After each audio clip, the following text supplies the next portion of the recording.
మండలం నక్సల్స్ 25 లక్షలు అడిగారు.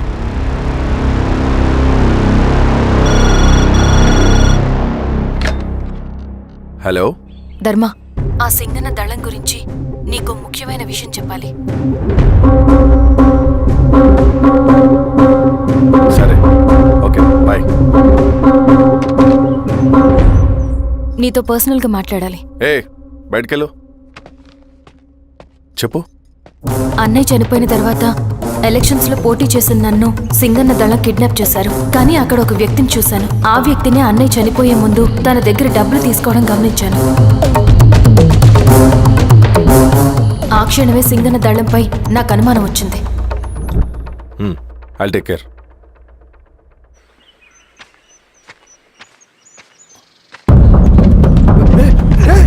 భయపడదు, మీ చంద్రుడు మనుషులు. నన్నేం చేయకండి. కూర్చోబెట్టండి. మీకు కావాల్సింది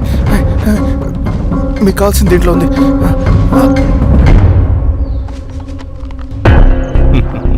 కాంట్రాక్టర్ డబ్బులు కదా, కొత్తగా ఉన్నాయి.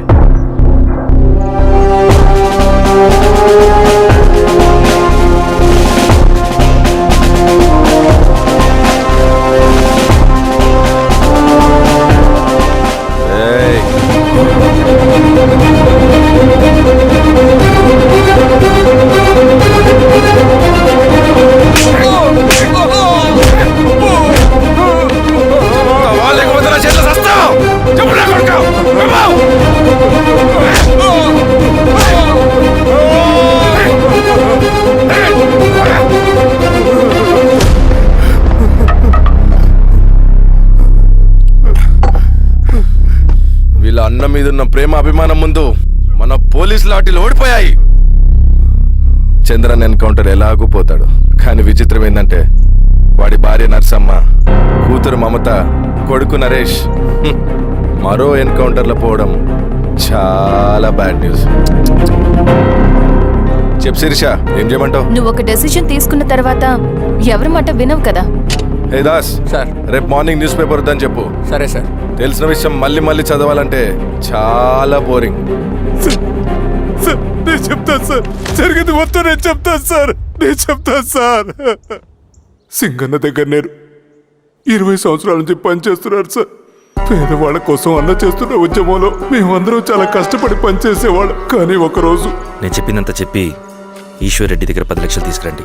దేనికన్నా ఇదంతా? దేనికేంటి? మొన్న ఆ కాంట్రాక్టర్ దగ్గర నుంచి, నిన్న బిల్డర్ దగ్గర నుంచి, ఈరోజు ఈశ్వర్ రెడ్డి దగ్గర నుంచి. అధికారం కోసం. డబ్బు ఉంటే అధికారం వస్తుంది, అధికారం ఉంటే డబ్బు వస్తుంది. నాకు రెండూ కావాలి. హిట్లర్ పెయింటర్ అవుదామని అకాడమీలో జాయిన్ అవ్వాలనుకున్నాడు. కానీ పనికిరాడని చెప్పి రిజెక్ట్ చేశారు. హిట్లర్ ఏం చేశాడు? నాజీ పార్టీ పెట్టి జూస్కి అగేన్స్ట్గా అందరినీ కూడగట్టి ప్రపంచాన్ని ఉనికిచ్చాడు. మొహమ్మద్ అలీ జిన్నా నేషనల్ కాంగ్రెస్ పార్టీలో ఎదగాలనుకున్నాడు. ఎప్పుడూ పట్టించుకోలేదు. ముస్లిం లీగ్ పార్టీ పెట్టి ఇండియాని రెండుగా చీల్చేశాడు. పాకిస్తాన్కి ప్రధానమంత్రి అయ్యాడు. ప్రపంచంలో ఎక్కడైనా సరే 2 కులాలు, 2 మతాలు, 2 ప్రాంతాల మధ్య చిచ్చు పెడితే చాలు, అధికారం వెతుకుంటూ మన కాళ్ళ దగ్గరకు వస్తుంది. జమ్మూ అండ్ కాశ్మీర్ నుంచి మహారాష్ట్ర, గుజరాత్ ఎక్కడైనా సరే, ఎవరైనా సరే ఇదే గేమ్. నేను అంతే. ఒక మామూలు కార్యకర్తగా దళంలో చేరాను నేను. కానీ ఈరోజు న్యూస్ పేపర్లు అయినా సరే, జనాల్లో అయినా సరే, ఎక్కడైనా సరే ఒకే పేరు, Singanna, Singanna, Singanna. And I love that. Naxals కొంటే ఈ అడవినే శాసిస్తాం, రాజకీయాల్లోకి వస్తే రాష్ట్రాన్ని శాసిస్తాం. చంద్ర, మన చదువులకి, మన తెలివితేటలకి ఈ అడవిలోనే మగ్గిపోవాలా? నువ్వే ఆలోచించుకో. ఆ మాటలు విన్న నేను ఆలోచనలో పడ్డాను. తన స్వార్థం కోసం ఉద్యమంను పెడదారి పట్టిస్తున్నాడని అప్పుడే అర్థమైంది. కానీ నాకు వేరే దారి లేదు. సింగన్న ఆదేశం ప్రకారం మేము వెంటనే వెళ్ళి ఈశ్వర్ రెడ్డిని కలిశాం. సింగన్న పార్టీ ఫండ్ కోసం 10 లక్షలు ఇమ్మన్నారు. ఆ డబ్బులు ఇస్తే రైతు కూలీ సమస్య ఉండదని చెప్పమన్నారు. అంత డబ్బా నేనెందుకు ఇవ్వాలి? నువ్వు గెలుస్తావనే భ్రమలో ఉన్నావు. ప్రజలంతా అమాయకులు కాదు రెడ్డి. ఈ ఊళ్ళో ఏం జరుగుతుందో నువ్వు మాకు చెప్పక్కర్లేదు. మీకు పార్టీ ఫండ్ ఇస్తే మాత్రం నేను గెలుస్తానని గ్యారంటీ ఏంటి? తప్పకుండా గెలుస్తావు. ఆలోచించుకో, తెలివైన వాడివి.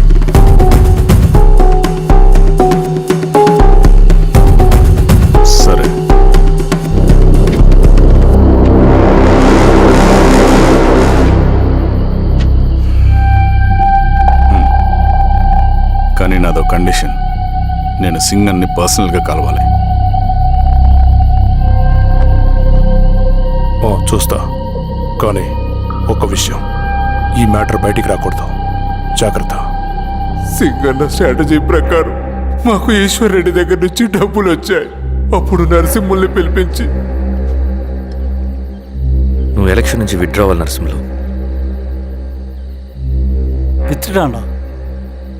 30 సంవత్సరాల తర్వాత వచ్చిన అవకాశం అన్నా ఇది. గెలిచే ఎన్నికల్లోంచి తప్పుకోమంటారేంటి? ఎందుకన్నా? నిన్ను ఈ ఎలక్షన్లో నిలబెట్టింది కమిటీయే, విత్డ్రా చేయమనేది కమిటీయే. సెంట్రల్ కమిటీ ఏం డిసైడ్ చేసినా అది మనం ఫాలో అవ్వాలి. మనకి వేరే ఆప్షన్ లేదు.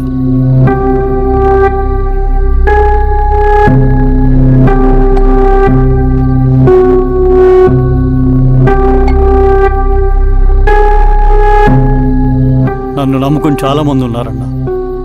మీరు వద్దన్నా సరే నేను ఇండిపెండెంట్గా పోటీ చేస్తా. నీ పట్టుదల నాకు అర్థమైంది నరసింహులు. సెంట్రల్ కమిటీతో మరొకసారి నేను మాట్లాడతాను. కొంచెం వెచ్చి, తొందరపడద్దు. లాల్ సలాం. లాల్ సలాం.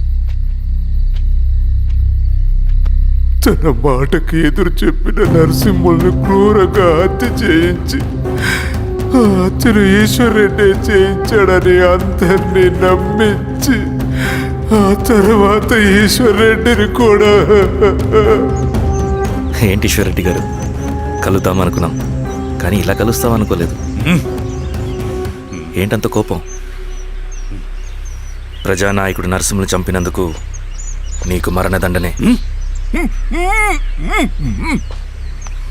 ఇంతకి నన్ను ఎందుకు కలుద్దాం అనుకున్నావు?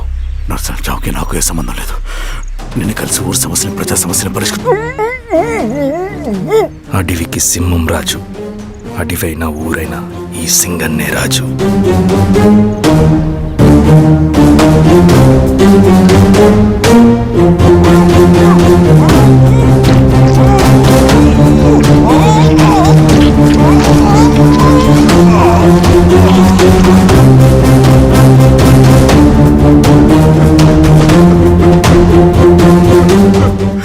తప్పు చేశావు సార్.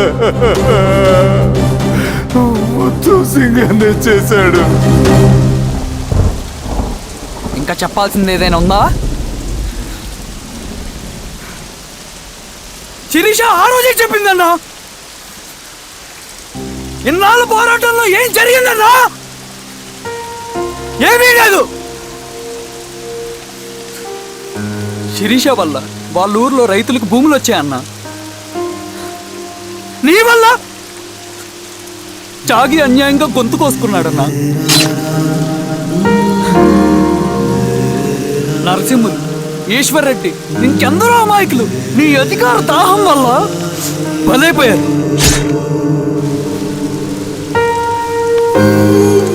వీరస్వామి, పల్లెనప్పన్, ఇంకెంతో మంది పోలీసులు నీ కుట్రలో కాలిపోయారన్నా.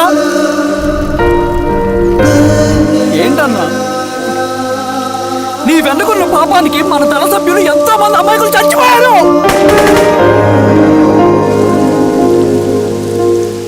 ఆ జనాలు అమాయకులన్నా. నువ్వు మాటలు చెప్పి రెచ్చగొడితే నువ్వేదో సమాజాన్ని ఉద్ధరిస్తావని నీ వెనుకున్నారు.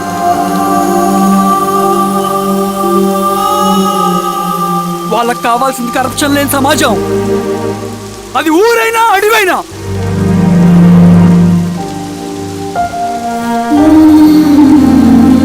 దేవతలాంటి అమ్మాయి అన్నా.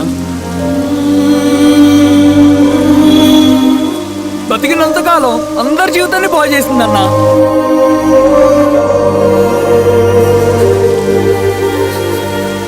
నా చేతులతో చంపించావు. నన్ను మనిషిని కాకుండా చేశావు. ఈ జెండా అడ్డు పెట్టుకుని చేస్తున్న దురాఘాతాలు, ఈ సిద్ధాంతపు ముసుగులో జరుగుతున్న హింస, దోపిడీ, మోసం అన్నీ ఆగాలి, ఆగిపోవాలి.